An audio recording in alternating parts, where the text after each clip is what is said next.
प्यारे बच्चों नमस्कार। आज हम पढ़ेंगे कक्षा 10वीं गणित का अध्याय 3 एक चर का द्विघात समीकरण का प्रश्नावली आपका 3 का हम 10वां प्रश्न आज हल करने जा रहे हैं। प्रश्न पढ़ लेते हैं एक बार। नीलमणि की 5 वर्ष की पूर्व की आयु और 8 वर्ष की पूर्व आयु का गुणनफल 40 है, तो नीलमणि की वर्तमान आयु ज्ञात करना है। तो हमें जो चीज़ ज्ञात करना होता है उसी को हम x मान लेते हैं। तो चलिए मान लेते हैं, माना कि नीलमणि की वर्तमान आयु x वर्ष है। अब देखिए प्रश्न अनुसार कहता है 5 वर्ष पहले की आयु है ना, तो इसको पहले बना लीजिएगा। नीलमणि, एक सेकेंड, की 5 वर्ष पूर्व की आयु,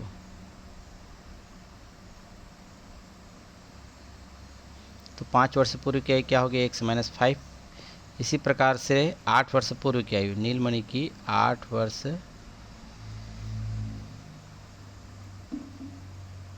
पूर्व की आयु,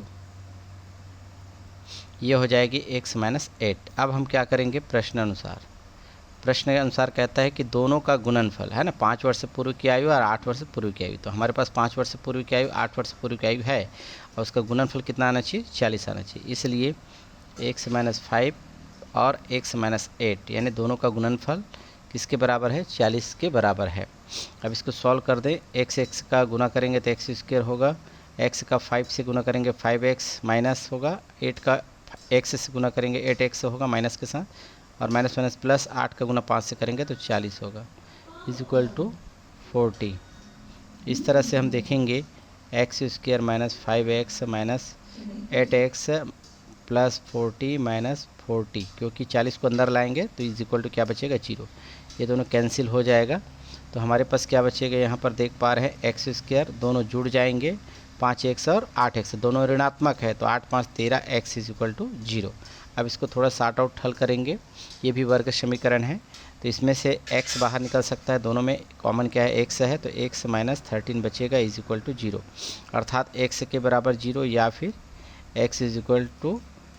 x माइनस दिया है ना, सॉरी, x - 13 = 0, तो x = 0 आ गया, या फिर x पक्षांतर करेंगे तो +13 आएगा। तो आयु ये 0 संभव नहीं है, तो सही उत्तर क्या हो जाएगा, यहाँ पर 13 होगा। तो यहाँ पर आप लिख सकते हैं कि नीलमणि की वर्तमान आयु कितनी होगी, 13 वर्ष होगी। अतः नीलमणि की वर्तमान आयु 13 वर्ष होगी। इस तरह से आपको नोट करना है। चलिए इसके बाद हम देखते हैं अगला टॉपिक हमारे पास है, लिखा है एक चर वाले द्विघात समीकरण यानी वर्ग समीकरण को हल करने वाले भारतीय गणितज्ञ कौन थे। ये एग्ज़ाम में पूछा जाता है, ये परीक्षा में 2018 में आ चुका है। तो इसका नाम है, याद रखेंगे, श्रीधराचार्य। ये हमारे भारतीय गणितज्ञ है, एक चर वाले द्विघात समीकरण को हल करने वाले। अब इसका मानक रूप, क्योंकि इसी पर आधारित हम सवाल को हल करने वाले हैं, तो मानक रूप आप तो जानते हैं, वर्ग समीकरण का ax² + bx + c = 0। ये भी परीक्षा में एक बार पूछा जा चुका है। यही है मानक रूप, वर्ग समीकरण का मानक रूप, ये भी याद रख लेंगे, ठीक है ना। यहाँ पर a और b और ये c क्या है, अचर पद है, ठीक है, अर्थात x² का गुणांक a होगा और x का गुणांक b होगा और अचर पद क्या होगा, c होगा। इसे हम कहते हैं सूत्र विधि। चलिए, तो इस विधि के लिए हमें एक श्रीधराचार्य को सूत्र विधि के नाम से भी जाना जाता है। तो चलिए देखते हैं सूत्र विधि में हम कैसे हल ज्ञात करते हैं। x का मान x के बराबर होता है -b plus minus √b² - 4ac बटा 2a। यहाँ पर वर्ग समीकरण से तुलना करेंगे और यहाँ से a b c का मान निकाल करके इस सूत्र में आपको रखना है, अर्थात श्रीधराचार्य का सूत्र विधि है, इसमें आपको रखना है, और जिससे x के कितने मान प्राप्त होंगे, 2 मान प्राप्त होंगे। तो चलिए देखते हैं इसी से संबंधित चलिए, हमारे पास स्क्रीन पर एक सवाल दिख रहा है, एक्स स्क्वायर माइनस 2x प्लस 1 इक्वल टू 0 समीकरण को हल कीजिए। चाहे तो आप इसका मध्य पद तोड़कर भी हल कर सकते हैं यदि इस तरह से प्रश्न पूछा जाए, लेकिन यदि आपको स्पेशली पूछा जाएगा श्रीधराचार्य विधि से हल करें तो आपको सूत्र का प्रयोग करना पड़ेगा, या सूत्र विधि से हल करें बोलेंगे तो आपको सूत्र विधि से हल करना होगा। तो हम तो मध्य पद को तोड़ना सीख चुके हैं, लेकिन आपको सूत्र विधि से हल करना बता रहे हैं।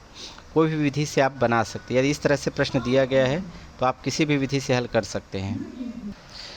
चलिए, तो हम सूत्र विधि से इसको बनाते हैं और ये परीक्षा में इस तरह के प्रश्न आएंगे, 3 नंबर के लिए पूछा जाता है। तो सबसे पहले मानक रूप से तुलना करना पड़ेगा। मानक रूप हमारा क्या है, a x square plus b x plus c is equal to 0 से तुलना करने पर, ध्यान देंगे आप। तो मानक रूप है ए बी सी, इससे आप निकाल लेंगे तो इस तरह से निकलेगा। ए का मान यहाँ पर कुछ नहीं तो क्या है 1 है, यानी ए का मान क्या होगा 1। बी का मान हम देखेंगे तो x का गुणांक है तो -2 है, तो यहाँ पर आएगा -2, और c का मान क्या है 1। अब हम क्या लिखेंगे, सूत्र को लिखेंगे, x के बराबर हमारे पास सूत्र है -b प्लस माइनस फिर रूट है b स्क्वायर माइनस 4ac बटा पूरे का बटा है 2a। चलिए, इसको आगे हम प्रोसेस करते हैं। x के बराबर पहले तो लाइन खींच लें, माइनस का माइनस पहले लिखें, b का मान क्या है आपके पास -2, तो कोष्टक में लिखेंगे -2 प्लस माइनस है रूट के साथ है ये बी स्क्वायर यानी -2 का स्क्वायर माइनस 4 का 4, ए का मान क्या है हमारे पास 1 और सी का मान क्या है 1, 2a, 2 का 2, a का 1 यानी गुना के रूप में है।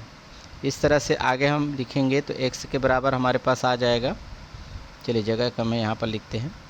x के बराबर जब हल करेंगे तो क्या होगा, ये देखो माइनस माइनस क्या हो जाएगा, यहाँ पर प्लस होगा, यानी 2 आ जाएगा प्लस माइनस रूट 2 का स्क्वायर क्या होगा भाई 4 होगा, माइनस 4 1 1 का गुना करेंगे तो क्या होगा 4 बटा 2a का मान यहाँ पर 2 और 1 है, गुना करेंगे तो क्या आएगा 2 आएगा। इस तरह से x इज इक्वल टू क्या होगा 2 प्लस माइनस है ना, 4 में 4 अंतर करेंगे यानी घटाएंगे तो आएगा 0 और ये 2।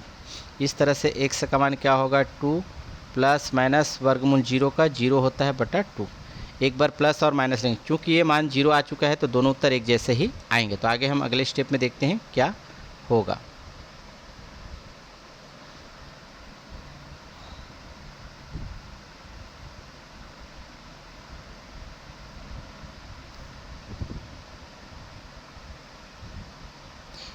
अब देखते हैं यहाँ पर हमारे पास एक बार प्लस लेंगे एक बार माइनस, तो प्लस लेने पर प्लस लेंगे तो क्या हो जाएगा x इज इक्वल टू 2 प्लस 0/2, तो इस तरह से 2/2 होगा यानी उत्तर आएगा 1। यदि हम माइनस लेते हैं तो क्या होगा, माइनस लेने पर सेम आएगा x इज इक्वल टू 2 और प्लस की जगह माइनस, अब ये 0 लेंगे और ये 2, तो x इज इक्वल टू क्या होगा 2 में 0 घटाएंगे 2/2 ही आएगा इज इक्वल टू 1। इस तरह से दोनों के उत्तर क्या आ रहे हैं, एक जैसे आ रहे हैं। अतः अभिष्ट हल लिखेंगे, अतः अभिष्ट हल x इज इक्वल टू 1 और 1 है, ये आपको आंसर में लिखना है, तभी आपको पूरा नंबर मिलेगा। चलिए, ये प्रश्न हम प्रश्नावली का लिए हैं, इंपॉर्टेंट क्वेश्चन है, परीक्षा में ये आ चुका है 3 नंबर के लिए। चलिए देखते हैं, इसमें लिखा है सूत्र विधि से हल कीजिए इस वर्ग समीकरण को।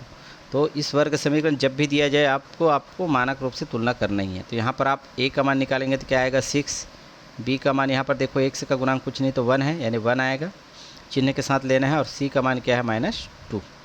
अब हमें क्या करना है, सूत्र का प्रयोग करना है। x के बराबर एक बार सूत्र जरूर लिखेंगे, -b प्लस माइनस रूट में है b स्क्वायर माइनस 4ac/2a। इसी प्रकार x का मान आप रखेंगे। चलिए आगे इसमें ए बी सी का मान रखना है, तो माइनस का माइनस b का मान क्या है हमारे पास 1 है प्लस माइनस, अब देखो रूट के साथ b का मान 1 का स्क्वायर है ना, फिर माइनस है 4 का 4, a का मान कितना है 6 है, और b का मान c का मान क्या है -2 है। इस तरह से वर्गमूल को आगे इस तरह से बढ़ा दें, 2 का 2, a का मान क्या है 6। इस प्रकार से यहाँ पर आ जाएगा -1 प्लस माइनस, अब वर्गमूल के अंदर क्या है देखो 1 का स्क्वायर क्या है 1 होगा, फिर यहाँ पर माइनस है तो माइनस माइनस क्या होगा प्लस, 4 6 और 2 का गुना करेंगे, 4 गुना 6 24 और 24 गुना 2 48 बटा 6 गुना 2 कितना होगा 12। इस तरह से x के बराबर फिर लाइन खींच लें, -1 प्लस माइनस 48 अब कितना होगा 49 वर्गमूल के अंदर बटा 12। इस तरह से आगे बढ़ाएंगे तो -1 प्लस माइनस, वर्गमूल 49 बराबर 7। हमेशा ध्यान रखें यहाँ पर जो वैल्यू आएगा, कहाँ पर, यहाँ पर जो वैल्यू आएगा वो हमेशा क्या होगा, किसी न किसी वैल्यू के बराबर होगा, अर्थात वर्गमूल 49 या वर्गमूल 25, वर्गमूल 36, इस तरह से वैल्यू आता है। तो इस तरह से आ गया तो इसको हम डायरेक्ट इस तरह से लिख पाएंगे। बटा यहाँ पर आप देख पा रहे हैं 12 है, इस तरह से। अब ये हल हो चुका है। एक बार प्लस लेंगे, एक बार क्या लेंगे, माइनस लेना है।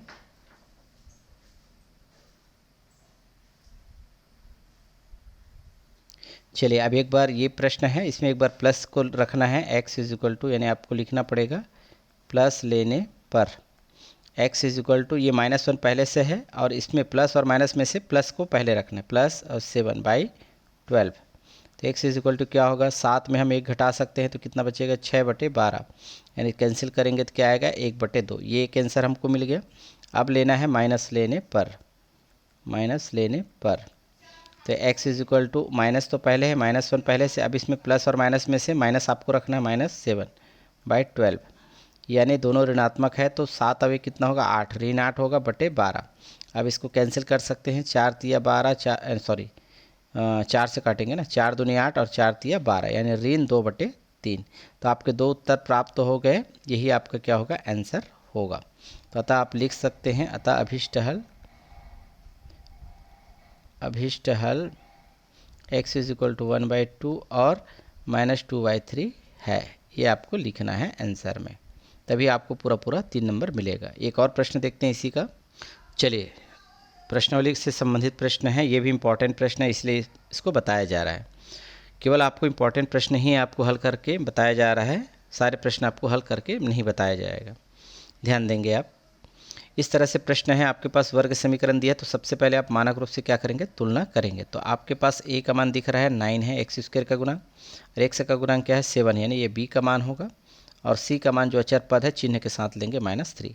अब आपके पास फार्मूला है, इसलिए हम जानते हैं -b, फार्मूला याद कर लेंगे, रूट में है √b² -4ac बटे 2a। अब हम इसमें ए बी सी का मान निकाल के रख लेते हैं, माइनस का माइनस, बी का मान क्या है, 7 है, प्लस माइनस √b का मान 7 का स्क्वायर -4 का 4, ए का मान क्या है 9 है, और सी का मान क्या है हमारे पास है -2। आपस में ये तीनों गुना है, और ये 2 का 2, ए का मान क्या है 9 है। आगे इसको हम हल करेंगे तो x इज इक्वल टू क्या होगा, लाइन खींच लेते हैं, -7 है, प्लस माइनस है ना, रूट के अंदर देखें 7 का वर्ग कितना होगा, 49 होगा, माइनस यहाँ पर माइनस है, यहाँ पर माइनस, 2 बार माइनस है तो क्या हो जाएगा, प्लस 4 का गुना 9 से करेंगे 36, और 36 का 2 से गुना करेंगे तो 72, बटा नीचे में 2 गुना 9 18। इस तरह से आगे हम प्रोसेस करें, रेंज 7 प्लस माइनस, दोनों का योग करेंगे तो 7 9 2 11 हासिल लाया 1, और 4 7 11 1 12, यानी 121/18। मैंने बताया था ऐसा पद यहाँ पर प्राप्त होगा जिससे हम वर्गमूल से बाहर निकाल सकते हैं। तो -7, 11 में 11 121 होता है, यानी 11 आएगा इसके पूर्णांक, और ये आ जाएगा 18। अब इसमें हमको क्या लेना है, प्लस और माइनस। चलिए हम देखते हैं, अब इसमें प्लस लेना है। यहाँ पर जो चिन्ह है, इसको मैं कलर चेंज कर दूँ, ये जो चिन्ह है इसी को देख के आपको रखना है। तो x के बराबर पहले तो -7 दिया ही है, अब एक बार प्लस लेना है, और 11 तो रहेगा ही, बटा 18। अब x के बराबर देखो, 11 में आप 7 घटा सकते हैं तो कितना बचेगा, 4 है ना, तो धनात्मक ज़्यादा है, और ये 18 अभी 2 से कट सकता है, 2 दूनी 4 2 निया 18, यानी x का मान हमें कितना प्राप्त हो गया, 2/9। एक उत्तर हमें मिल गया। अब क्या लेना है, माइनस लेने पर। तो माइनस लेंगे तो x इज इक्वल टू, तो -7 अपने स्थान पर है, प्लस और माइनस में से प्लस ले चुके हैं, तो -11/18। इस तरह से आप देख पा रहे दोनों ऋणात्मक है, जुड़ जाएंगे तो 7 और 11 कितना होगा, 18, ऋण 18 बटे 18, 18 एकम 18 एकम, एक बार में कट जाएगा तो क्या आएगा, ऋण 1। तो अभिष्ट उत्तर आपको मिल गया। अतः आप लिखेंगे, अतः अभिष्ट हल क्या आएगा, x इज इक्वल टू 2/9 व x इज इक्वल टू 1 है। ये आपको आंसर में लिखना है। चलिए एक और प्रश्न देखते हैं, प्रश्नावली का ही है प्रश्न, और इस तरह से थोड़ा अलग तरह का प्रश्न है। यहाँ पर a का मान क्या मिल जाएगा, 2, b का मान ये वाला होगा पूरा, क्योंकि x का गुणांक है, और ये अचर पद क्या है, 3। इस तरह से आपको a b c आपको ज्ञात कर लेना है, ठीक है। तो तुलना करेंगे तो क्या होगा, a का मान दिख रहा है x² का गुणांक 2a, बी का मान देख पा रहे एक्स का गुणांक ये पूरा आ जाएगा चिन्ह के साथ -2√6। ठीक है, ध्यान देंगे आप, सी का मान आएगा +3। तो ये इस तरह से भी सी का मान आ गया। अब फार्मूला एक बार लिखना आवश्यक है, प्लस माइनस रूट याद हो जाना चाहिए, b² - 4ac/2a। अब हम देखेंगे एक्स के मान है ना, एक्स के बराबर सारे मान रखेंगे, माइनस का माइनस, बी का मान क्या है, माइनस के साथ है ना, ध्यान देना, कोष्टक में लिख ले इसलिए माइनस है 2√6 है बी का मान, ध्यान से देखें, प्लस माइनस बी का मान आप देख पा रहे हैं क्या है, माइनस है 2 है और √6 है, पूरे का वर्ग कर देंगे, -4 का 4, ए का मान क्या है हमारे पास 2 है और सी का मान क्या है 3, ये आपस में गुना के रूप में है, 2 का 2, ए का मान क्या है 2। आगे हम हल करें, हमारे पास ये देखो माइनस, इसको कलर चेंज करके बताते हैं आपको, ये माइनस और ये माइनस क्या हो जाएगा, प्लस हो जाएगा, तो क्या बचेगा हमारे पास 2√6। ठीक है, प्लस माइनस, अब रूट के अंदर लिखने सारे मान, इसको मैं रफ कार्य कर दूँ, -2√6 का वर्ग दिया गया है, यानी इसको हम ऐसे लिखते हैं 2√6 का 2 बार लिखना पड़ता है, -2√6, गुना कैसे करेंगे, ऋण ऋण तो धन हो जाएगा और 2 का 4 गुना √6 से √6 का गुना करेंगे तो 6 होगा, तो कुल मिला के 6 × 24 आएगा। तो इस तरह से हम इसको लिख सकते हैं। चलिए, तो यहाँ पर आ गया सीधे सीधे 24 यानी 24, माइनस का माइनस, 4 का गुना 2 से करेंगे 8 और 8 दिया 24। ठीक है, और नीचे में आएगा 4। बहुत छोटा प्रश्न है, x = 2√6 प्लस माइनस, अब वर्गमूल के अंदर है 24 में 24 घटाएंगे तो 0 बचेगा बटा 4 और x बराबर यहाँ पर आएगा 2√6 प्लस माइनस 0 का वर्गमूल क्या होगा 0/4। अब एक बार हम क्या लेंगे प्लस और माइनस, क्योंकि इसके बाद वाला वैल्यू 0 है यानी दोनों उत्तर एक जैसे ही आएंगे। चलिए आगे देखते हैं, तो देखते हैं इसमें हम एक बार प्लस लेंगे एक बार माइनस, तो प्लस ले लेते हैं, x = 2√6/4 और प्लस लेंगे तो यहाँ पर +0, इसको हल करेंगे तो यही मान आएगा 2√6/4, 2 एकम 2 दूनी 4, तो यानी कि यहाँ पर आ गया वर्गमूल 6/2। इसी प्रकार माइनस लेंगे तो भी यही उत्तर आएगा, माइनस लेने पर x = 2√6, माइनस को रखना है 0/4, इस तरह से x का मान 2√6/4, 2 से 4 कट जाएगा सजाती वाला, 2 दूनी 4, तो x के बराबर वर्गमूल 6/2, यानी दोनों उत्तर एक जैसे ही आएंगे। अतः अभिष्ट हल लिख सकते हैं आप, अतः अभिष्ट हल x = √6/2 व √6/2 है, क्योंकि ये दोनों x के ही मान है, यही आपका क्या है आंसर है। चलिए इसके आगे हम कुछ फार्मूला बता देते हैं, नेक्स्ट वीडियो में इसके बारे में अध्ययन करेंगे। तो द्विघात समीकरण का विभेदक यानी वर्ग समीकरण जिसको बोला जाता है, इसका विभेदक या विविक्त कर भी कहा जाता है। पहले इसको पुरानी किताब में विविक्त कर छपा था, कई बार परीक्षा में विविक्त कर के नाम से भी आता है, जिसको अंग्रेजी में कहते हैं डिस्क्रिमेंट, और इसको हम कैपिटल डी से दर्शाते हैं। इसके लिए भी मानक सूत्र यही है, ax² + bx + c = 0। वर्ग समीकरण इस रूप में दिया जाएगा और तुलना करके हम a b c के मान ज्ञात कर लेंगे, और डिस्क्रिमेंट का सूत्र है d के बराबर है b² - 4ac। तो इस तरह से हम विभेदक का मान इस फार्मूले से ज्ञात करेंगे। तो आइए देखते हैं, केवल आपको इसमें वर्ग समीकरण दिया जाएगा, यहाँ से a b c निकालेंगे और इसका मान इस सूत्र में रखेंगे, तो हमें किसका मान मिल जाएगा, डिस्क्रिमेंट का मान मिल जाएगा। चलिए देखते, बहुत ही इंपॉर्टेंट क्वेश्चन है, लिखा हुआ है, उदाहरण 17 लिए हैं। उदाहरण के प्रश्न एग्जाम्पल में पूछे जाते हैं और लिखा है 4x² - 4x + 1 = 0 का विभेदक ज्ञात कीजिए। विभेदक ज्ञात करने के लिए मैंने बताया था कि इस मानक रूप से आपको क्या करना है, तुलना करना। जब भी आपको वर्ग समीकरण दिया जाए या द्विघात समीकरण कहा जाता है तो ए बी सी आप पोस्टमार्टम कीजिए और निकाल लीजिए। तो ए बी सी का मान निकालेंगे तो आपको पता है ए का मान निकालने आ जाएगा x² का गुणांक 4, बी का मतलब है x का गुणांक दिखाई दे रहा है -4 और सी अचर पद होता है 1। सारे मान आ गए, विभेदक का मान ज्ञात करना बहुत ही आसान है, b² - 4ac, केवल ए बी सी का मान रखना है। तो b का मान क्या है भाई, यहाँ पर -4 है, -4 का स्क्वायर -4 का 4 गुना a का मान है 4 और गुना c का मान है 1, या चाहे तो आप इस तरह से कोष्टक में रख लीजिए। तो d बराबर, यहाँ पर आप देखो माइनस का वर्ग करना है, यहाँ पर चाहे माइनस रहे चाहे प्लस रहे, हमेशा उत्तर प्लस में लिखना है, ठीक है, क्योंकि माइनस का 2 बार गुना करेंगे तो प्लस ही होगा। तो केवल आप 4 का ही वर्ग करें, 4 × 4 16, ऋण 4 4 और 1 का गुना करेंगे तो 4 × 4 16, 16 एकम 16, तो 16 ही आएगा यहाँ पर, तो 16 में 16 घटा सकते हैं तो क्या आएगा उत्तर 0। तो यही आपका क्या है आंसर होगा। इतने में आपको 2 अंक आपको प्राप्त हो जाएगा। बहुत छोटा प्रश्न है, इंपॉर्टेंट, बहुत ही सिंपल प्रश्न है। उदाहरण 18 लिए हैं और लास्ट में जितने भी 3-4 साल का क्वेश्चन लेके आपको अध्ययन करके बताएंगे कौन कौन से इंपॉर्टेंट क्वेश्चन होगा और उसका हल भी बताया जाएगा। तो चलिए अभी फिलहाल देखते हैं उदाहरण 18। प्रश्न दिया गया विभेदक ज्ञात करेंगे, इसकी तुलना मानक रूप से आप करेंगे तो a का मान आपको दिखाई दे रहा है 2 होगा, यानी एक्स स्क्वायर का गुणांक 2। अब देखेंगे b का मान क्या है, x का गुणांक b कहलाता है 5 और c का मान अचर पद 5, तीनों धनात्मक है, कोई दिक्कत नहीं है। तो d बराबर विभेदक के बराबर हम जानते हैं कि b स्क्वायर माइनस होता है फार्मूला 4ac। तो d के बराबर हम लिखेंगे d यानी डिस्क्रीमेंट यानी विभेदक का मान। b का मान क्या है 5 का स्क्वायर माइनस 4, a का मान क्या है 2 और c का मान क्या है 5, गुना के रूप में है। तो d बराबर देखेंगे 5 का वर्ग होता है 25, मैंने बताया था चाहे प्लस हो माइनस हो हमेशा प्लस में आएगा उत्तर। ऋण एक ही बार है, 4 2 का गुना करेंगे 8 और 8 पंचे कितना होगा 40। यहाँ पर आप देख पा रहे हैं 25 में 40 नहीं घटता है, तो मैंने बताया है बार बार जब भी नहीं घटता है तो ऋणात्मक चिन्ह ले लेना, उल्टा करके घटा दीजिए। 40 में 25 घटाएंगे तो क्या आएगा 15। तो यही आपका क्या होगा आंसर होगा।